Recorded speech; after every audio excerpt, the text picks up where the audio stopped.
আসসালামু আলাইকুম। মুশফিকুর সালেহীন স্বাগত জানাচ্ছি এনটিভির মধ্যরাতের খবরে। গ্রাউন্ড 7 শিরোনাম দেখছিলেন, এবারে পুরো খবর। উৎসবমুখর পরিবেশে সোমবার ঢাকা বিশ্ববিদ্যালয় কেন্দ্রীয় ছাত্র সংসদ ডাকসু ও হল সংসদ নির্বাচনে মনোনয়নপত্র সংগ্রহ করেছেন শিক্ষার্থীরা। এরই মধ্যে পূর্ণাঙ্গ প্যানেল ঘোষণা করেছে ইসলামী ছাত্র শিবির, ইসলামী আন্দোলন সহ কয়েকটি ছাত্র সংগঠন। প্যানেল চূড়ান্ত না হলেও ভিপি জিএস পদে ছাত্রদলের একাধিক নেতা মনোনয়নপত্র সংগ্রহ করেছেন। শিক্ষার্থীদের আগ্রহ বেশি থাকায় মনোনয়নপত্র সংগ্রহ ও জমাদানের সময় আরও একদিন বাড়ানো হয়েছে। বিস্তারিত নূর হোসেনের রিপোর্টে। ডাকসু হল সংসদ নির্বাচনের মনোনয়নপত্র সংগ্রহের শেষ সময়ে চিফ রিটার্নিং কর্মকর্তার কার্যালয় সিনেট ভবনে উৎসবের আমেজ তৈরি হয়। আনন্দমুখর পরিবেশে পূর্ণাঙ্গ প্যানেলে মনোনয়নপত্র সংগ্রহ করেছেন ইসলামী ছাত্র শিবির, ইসলামী ছাত্র আন্দোলন ও বাম জোটের প্রার্থীরা। বিশ্ববিদ্যালয়ে নিরাপত্তা জোরদার করার আহ্বান তাদের। আমরা যে প্যানেল করেছি এবং শিক্ষার্থীরা, আমাদের অন্যান্য যে বন্ধুপ্রতিম ছাত্র সংগঠন এবং ইন্ডিপেন্ডেন্ট অ্যাক্টিভিস্টরা যে প্যানেলগুলো করছে, সব মিলে আমাদের যে নির্বাচন হতে যাচ্ছে সেটি একটি প্রাণবন্ত নির্বাচন হতে যাচ্ছে ইনশাআল্লাহ। এবং শিক্ষার্থীদের যে আকাঙ্ক্ষা, জুলাইয়ের যে আকাঙ্ক্ষা, সে আকাঙ্ক্ষার আলোকে আমরা আমাদের ইস্তেহারগুলো খুব দ্রুত সময়ের মধ্যে আপনাদের সামনে পেশ করব। মুক্তিযুদ্ধের গৌরব এবং 24-এর যে সংগ্রাম, সেই সংগ্রাম এখনো শেষ হয়ে যায়নি। আমরা মনে করি আমাদের বিপ্লব এখনো চলমান।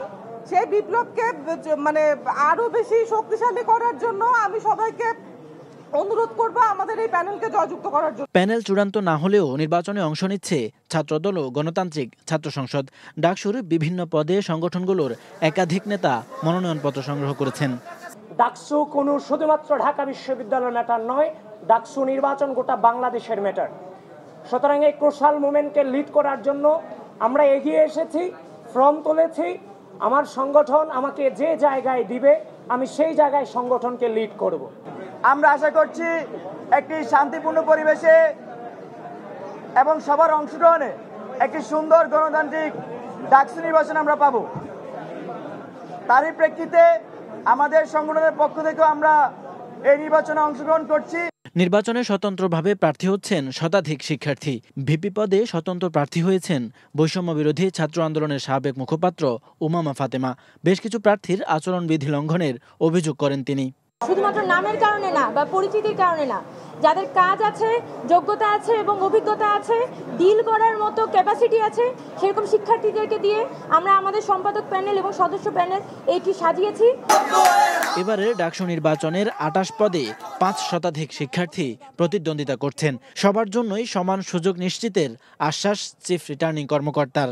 12 তারিখ থেকে 18 তারিখ পর্যন্ত মোট 565টি মনোনয়নপত্র ডাকসু থেকে সংগ্রহ করেছে ছাত্রছাত্রীরা। সকল হল মিলে 1226টি মনোনয়নপত্র সংগ্রহ করেছে ছাত্রছাত্রীরা। এছাড়া 18টি হল সংসদে 1000-এর বেশি শিক্ষার্থী মনোনয়নপত্র সংগ্রহ করেছেন।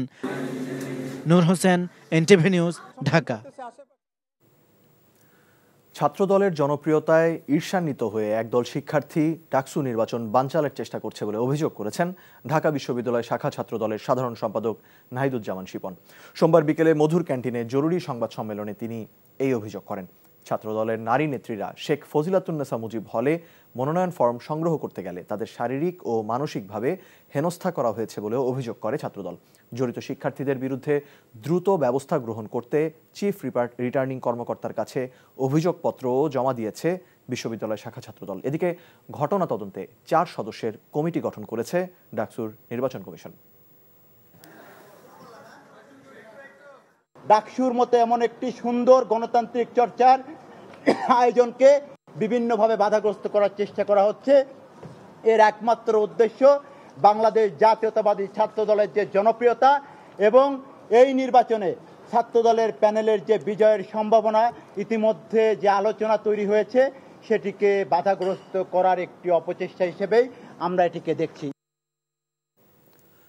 মনোনয়ন জমাদানের সময় একদিন বৃদ্ধি ডাকসু নির্বাচন পিছিয়ে দেওয়ার ষড়যন্ত্র বলে মনে করেন বাংলাদেশ গণতান্ত্রিক ছাত্র সংসদ ঢাকা বিশ্ববিদ্যালয় শাখার আহ্বায়ক আব্দুল কাদের। বলেন, ডাকসু নির্বাচন ঘিরে অনেকেই নতুন ছক কষছেন।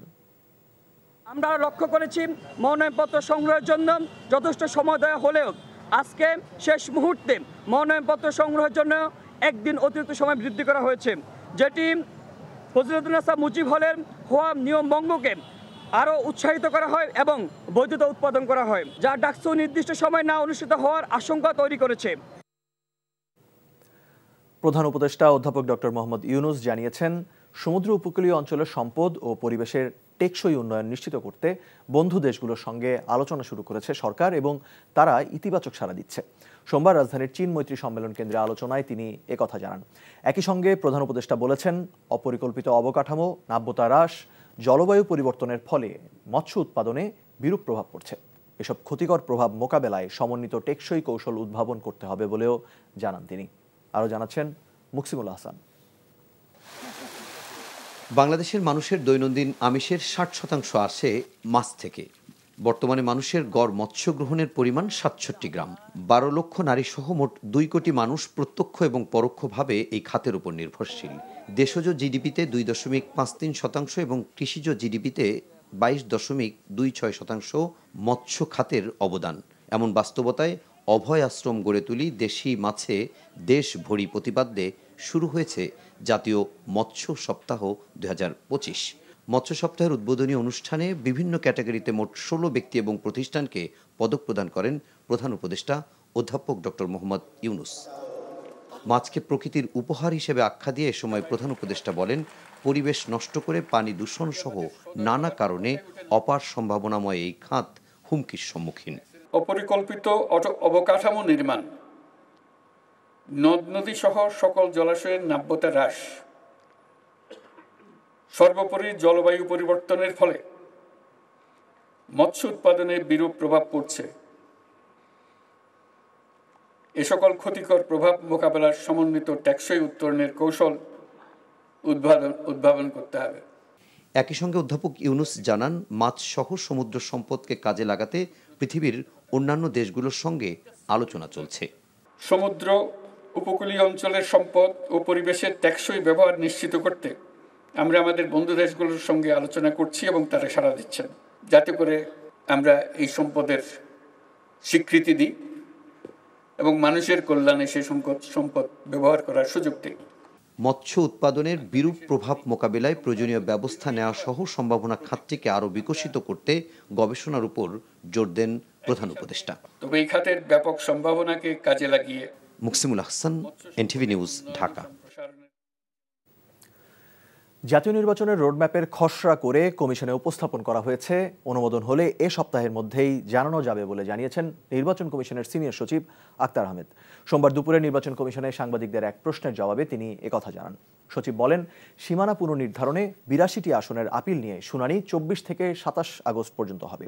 নতুন ২২টি রাজনৈতিক দলের তথ্য তদন্তের জন্য মাঠ পর্যায়ের অফিসে চিঠি দেওয়া হয়েছে জানিয়ে সচিব আরও বলেন, রাজনৈতিক দলের প্রতীকের তফসিল আইন মন্ত্রণালয় থেকে ভেটিং হয়ে এখনও ফিরে আসেনি, আসলে জানানো হবে। এদিন বিকেলে প্রধান নির্বাচন কমিশনারের সাথে বৈঠক করেছেন গণতন্ত্র ও সুশাসন নিয়ে কাজ করা সংস্থা ইন্টারন্যাশনাল রিপাবলিকান ইনস্টিটিউটের প্রতিনিধি দল। বৈঠক শেষে IRI এর সাউথ রিজিওনাল ডিরেক্টর স্টিফেন সিমা জানান, আগামী নির্বাচনে গণতান্ত্রিক পরিবেশ নিশ্চিত করতে রাজনৈতিক দলগুলোকে কারিগরি সহযোগিতা দেবে IRI। কর্মপরিকল্পনার তো অনুবিভাগ আমাদের সম্পর্কিত এবং অন্যান্য প্রাসঙ্গিক বিষয়গুলো নিয়ে ড্রাফটটা করা হয়েছে। ড্রাফটটা এখন কমিশনে দিয়ে আমরা অ্যাপ্রুভ করবো। আমার বিশ্বাস যে এটা আমরা এই সপ্তাহের ভিতরে আপনাদেরকে দিতে পারবো। ২২টা দলের যেটা আমরা প্রাথমিকভাবে যাদেরকে আমাদের মনে হচ্ছে যে মাঠ পর্যায়ে পাঠানো দরকার, আমরা সেটা পাঠিয়ে দিয়েছি। আর যাদেরটা বাতিল বা বিবেচনাযোগ্য হয়নি তাদেরকে আমরা চিঠি দিয়ে জানিয়ে দিচ্ছি। অন্তর্বর্তী সরকারের মেয়াদে আইন শৃঙ্খলা রক্ষাকারী বাহিনীতে ২৭,০০০-এর বেশি সদস্য নিয়োগ দেওয়া হয়েছে, যারা নির্বাচনে ভূমিকা রাখতে পারবেন বলে জানিয়েছেন স্বরাষ্ট্র উপদেষ্টা জাহাঙ্গীর আলম চৌধুরী। সোমবার বিকেলে সচিবালয়ে আইন শৃঙ্খলা সংক্রান্ত কোর কমিটির বৈঠক শেষে একথা বলেন তিনি। মব সন্ত্রাস আগের চেয়ে কমলেও পুরোপুরি নিয়ন্ত্রণে আসেনি বলে স্বীকার করেন উপদেষ্টা। নির্দোষ কেউ যেন আইনের আওতায় না আসে সেই নির্দেশনা দেওয়া আছে, তবে দোষী কেউ ছাড় পাবে না বলেও জানান তিনি। রিপোর্ট করছেন রোকন উদ্দিন।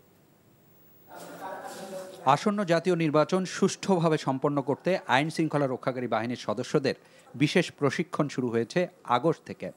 এছাড়া অন্তর্বর্তী সরকারের মেয়াদে এখন পর্যন্ত বিভিন্ন বাহিনীতে ২৭,০০০-এর বেশি সদস্য নিয়োগ দেওয়া হয়েছে। সোমবার বিকেলে আইন শৃঙ্খলা সংক্রান্ত কোর কমিটির বৈঠক শেষে এ তথ্য জানান স্বরাষ্ট্র উপদেষ্টা। বলেন, নতুন এই সদস্যরা ভূমিকা রাখতে পারবেন জাতীয় নির্বাচনেও। নির্বাচনের ব্যাপারে আপনারা সবসময় একটা বলেন যে আমরা আইন শৃঙ্খলা বাহিনী কোনো নিয়োগই হয় নাই, এই জন্য আমি আপনাদের স্ট্যাটিস্টিক্সটা দিতেছি। ইলেকশনের আগেই মানে আমাদের এই পর্যন্ত কিন্তু 15,851 জন পুলিশ আমরা নতুন নিয়োগ দিয়েছি, যারা ইলেকশনের আগে হয়ে যাবে। তারপরে আমাদের বিজিবিতে হলো 4,469 জন, আনসার হলো 5,551 জন। কারা যদিও ওই ইলেকশনের সাথে জড়িত না, তারপরও 1,558 জন। আমরা ফায়ারে নিয়োগ দিছে 204 জন। বেশিরভাগই পদ সিজন হয়েছে, আর শূন্য পদও কিছু নিয়োগ দেওয়া হয়েছে। 15 আগস্ট রাজধানীর ধানমন্ডি থেকে গ্রেপ্তার হওয়া রিকশা চালককে হত্যা মামলায় আসামি করার বিষয়ে এ সময় জানতে চান সাংবাদিকরা। ফুল দেওয়া ঠেওয়া দেওয়া আপনারই তো জানেন পরিস্থিতি কি। এটার ক্ষেত্রে আমাদের ক্ষেত্রে যেন কোনো রকমের অপ্রীতিকর ঘটনা না ঘটে, এই ব্যাপারে আমাদের নির্দেশনা আছে। আমরা চাচ্ছি সাধারণ জনগণ বা নির্দোষ জনগণ যেন কোনো অবস্থায় পানিশমেন্টের আওতায় না আসে, আর বাট যে দোষী সে কোনো অবস্থায় ছাড়া পাবে না। এ সময় তার কাছে সাংবাদিকদের প্রশ্ন ছিল, এখনো কেন মব সন্ত্রাস ঠেকানো যাচ্ছে না। মব জাস্টিসটা যত কমায় আনা যায়, এটা আমি বলবো না যে মব জাস্টিস এলিমিনেট হয়ে গেছে। রকনউদ্দিন, এনটিভি নিউজ, ঢাকা। আওয়ামী লীগ আমলের প্রশাসন দিয়ে সুষ্ঠু নির্বাচন সম্ভব নয় বলে মন্তব্য করেছেন বিএনপির সিনিয়র যুগ্ম মহাসচিব রুহুল কবির রিজভী। সোমবার সকালে রাজধানীর শেরেবাংলা নগরে শহীদ রাষ্ট্রপতি জিয়াউর রহমানের সমাধিতে নীলফামারী জেলা বিএনপির নবনির্বাচিত কমিটির শ্রদ্ধা নিবেদন শেষে এমন মন্তব্য করেন তিনি। অবাধ ও সুষ্ঠু নির্বাচন ফেব্রুয়ারিতেই হবে উল্লেখ করে তিনি সুষ্ঠু নির্বাচনের জন্য আওয়ামী ক্যাডার অপসারণের দাবি জানান। এ সময় পিআর পদ্ধতিতে নির্বাচন হলে জনগণ বিভ্রান্ত হবে বলেও মন্তব্য করেন তিনি। বলেন, এই পদ্ধতি দেশের জন্য উপযোগী নয়। এছাড়া আসন্ন ডাকসু নির্বাচনে সব মতের প্রতিনিধিত্ব নিশ্চিত হওয়ার আশাবাদ ব্যক্ত করেন রিজভী। আওয়ামী লীগের আমলে 16,399 জন প্রাইমারি স্কুলের শিক্ষক নেওয়া হয়েছে। এর মধ্যে 55 থেকে 60% হচ্ছে আওয়ামী লীগের খাস তাদের দলীয় লোকজন। এরা যদি পোলিং এজেন্ট হয়, পোলিং অফিসার হয়, প্রিজাইডিং অফিসার হয়, তাহলে কি অবাধ সুষ্ঠু নির্বাচন হবে? এদেশের মানুষ পিআর কি অধিকাংশ মানুষ তারা জানে না, জনগণ বিভ্রান্ত হবে। সুতরাং পিআর পদ্ধতি এই মুহূর্তে কোনো উপযুক্ত পদ্ধতি নয়। ঢাকা মহানগর গোয়েন্দা পুলিশের সাবেক প্রধান মোহাম্মদ হারুনুর রশিদ সহ 18 কর্মকর্তাকে চাকরি থেকে সাময়িক বরখাস্ত করেছে সরকার। সোমবার স্বরাষ্ট্র মন্ত্রণালয়ের জননিরাপত্তা বিভাগ থেকে এ বিষয়ে একটি প্রজ্ঞাপন জারি করা হয়েছে। প্রজ্ঞাপনে বলা হয়েছে, 18 জন কর্মকর্তাকে সরকারি কর্মচারী শৃঙ্খলা ও আপিল বিধিমালা অনুযায়ী কর্মস্থল থেকে পলায়নের শাস্তিযোগ্য অপরাধে অভিযুক্ত হওয়ায় বিধি অনুযায়ী তাদের নামের পাশে উল্লিখিত তারিখ থেকে চাকরি থেকে সাময়িক বরখাস্ত করা হলো। সাময়িক বরখাস্ত হওয়া কর্মকর্তাদের মধ্যে 3 জন ডিআইজি, 6 জন অতিরিক্ত ডিআইজি, 4 জন পুলিশ সুপার, 4 জন অতিরিক্ত পুলিশ সুপার এবং 1 জন সহকারী পুলিশ সুপার পদমর্যাদার কর্মকর্তা রয়েছেন। প্রজ্ঞাপনে বলা হয়, সাময়িক বরখাস্তকালীন তারা খরপোশ ভাতা পাবেন। বরখাস্তকৃত এসব কর্মকর্তাদের মধ্যে অনেকের বিরুদ্ধে জুলাই আন্দোলনে গণহত্যা সহ একাধিক মামলা রয়েছে। নকল ওষুধ বিক্রির দায়ে খুলনার লাজ ফার্মাকে 5 লাখ টাকা জরিমানা করেছে ভোক্তা অধিকার। দুপুরে এক ক্রেতা রয়্যাল মোড়ে লাজ ফার্মা শাখায় ওষুধ কিনতে যান। এ সময় দেশে তৈরি ওষুধকে ফিলিপাইনে তৈরি বলে বিক্রি করেন কর্মচারীরা। ওই ক্রেতা বিষয়টি বুঝতে পেরে ভোক্তা অধিকার সংরক্ষণ অধিদপ্তরে ফোন দিলে কর্মকর্তারা গিয়ে এর সত্যতা পান। পরে ভোক্তা অধিকার আইনে লাজ ফার্মাকে 5 লাখ টাকা জরিমানা করা হয়।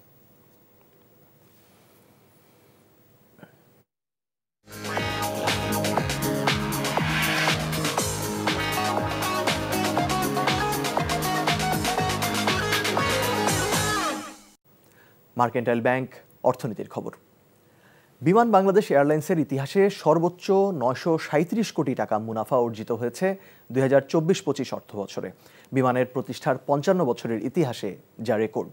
এর আগে প্রতিষ্ঠানটির ইতিহাসে দ্বিতীয় সর্বোচ্চ মুনাফা অর্জিত হয় 2021-22 অর্থ বছরে, যার পরিমাণ ছিল 440 কোটি টাকা। 2024-25 অর্থ বছরে বিমান বাংলাদেশ এয়ারলাইন্স 11,631 কোটি টাকা আয় করেছে। প্রতিষ্ঠানটি থেকে পাঠানো এক প্রেস বিজ্ঞপ্তিতে আজ এ তথ্য জানানো হয়। বিমানের বহরে বর্তমানে 19টি নিজস্ব মালিকানাধীন উড়োজাহাজ রয়েছে। এর মধ্যে রয়েছে 6টি বোয়িং 787 মডেলের ড্রিমলাইনার। প্রবাসের খবর। বিএনপি চেয়ারপারসন বেগম খালেদা জিয়ার 80তম জন্মদিন উপলক্ষে তার দীর্ঘায়ু ও সুস্বাস্থ্য কামনায় দোয়া ও মিলাদ মাহফিল করেছে বাংলাদেশ জাতীয়তাবাদী দল সুঙ্গাই বুলো বিএনপি। এনটিভির স্টাফ করেসপন্ডেন্ট কায়সার হামিদ হান্নান জানান, শুক্রবার সন্ধ্যায় কুয়ালালামপুরের অদূরে সুঙ্গাই বুলু স্থানীয় একটি হোটেলে এই দোয়া ও মিলাদ মাহফিলের আয়োজন করা হয়।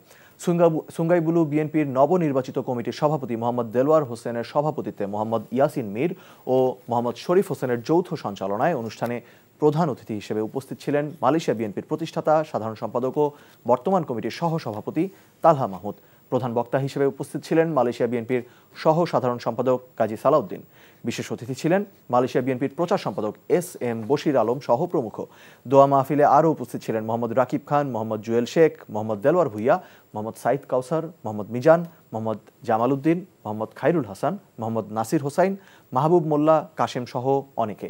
সবশেষে বিএনপির প্রতিষ্ঠাতা শহীদ রাষ্ট্রপতি জিয়াউর রহমানের আরাফাত রহমান কোকর বিদেহী আত্মার মাগফিরাত ও বিএনপির চেয়ারপারসন সাবেক প্রধানমন্ত্রী বেগম খালেদা জিয়ার আশু রোগ মুক্তি কামনায় সুস্থতা এবং বিএনপির ভারপ্রাপ্ত চেয়ারম্যান তারেক রহমানের সুস্বাস্থ্য ও দীর্ঘায়ু কামনা করে দোয়া পরিচালনা করা হয়।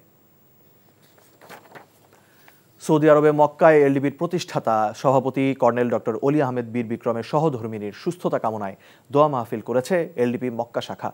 এনটিভি মক্কা প্রতিনিধি কামাল পারভেজ অভি জানান, মক্কার স্থানীয় একটি হোটেলে আয়োজিত দোয়া মাহফিলে সভাপতিত্ব করেন এলডিপি মক্কা শাখার সভাপতি হাজি আবু সালেক। মোহাম্মদ রাফিউল আলম রেজভির উপস্থাপনায় মাহফিলে প্রধান অতিথি ছিলেন ওমরা পালনে যাওয়া এলডিপি চন্দনাইশ পৌরসভার সভাপতি আইনুল কবির। প্রধান বক্তা ছিলেন এলডিপি সৌদি আরব কেন্দ্রীয় কমিটির সভাপতি ইমাম হোসেন মঞ্জুর। প্রধান বক্তা ছিলেন এলডিপি সৌদি আরব কেন্দ্রীয় কমিটির সভাপতি ইমাম হোসেন মঞ্জুর। শেষে ডক্টর কর্নেল অলি আহমেদ বীর বিক্রমের সহধর্মিনীর আশু রোগ মুক্তি কামনায় বিশেষ দোয়া ও মোনাজাত করা হয়।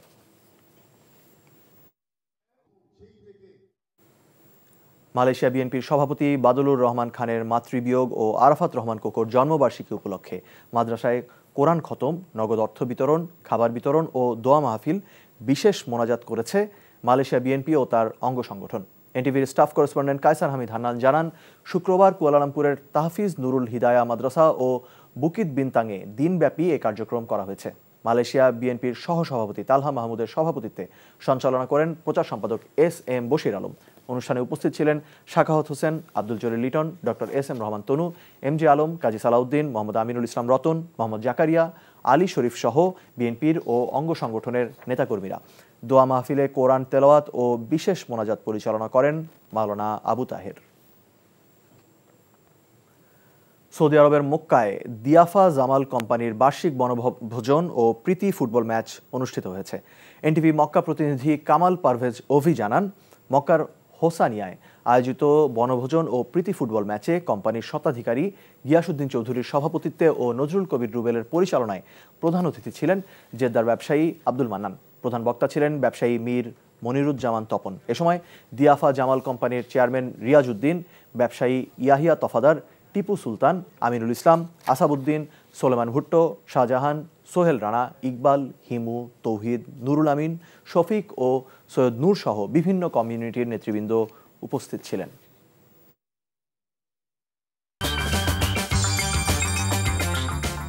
এই ছিল মধ্যরাতের খবরে। এই খবরের ভিডিও সহ আপডেট জানতে ভিজিট করুন এনটিভি অনলাইন www.ntvbd.com। এছাড়াও এনটিভির জনপ্রিয় সব অনুষ্ঠান ও খবরের আপডেট জানতে ভিজিট করুন আমাদের ইউটিউব ও ভেরিফাইড ফেসবুক পেজ। ধন্যবাদ সবাইকে।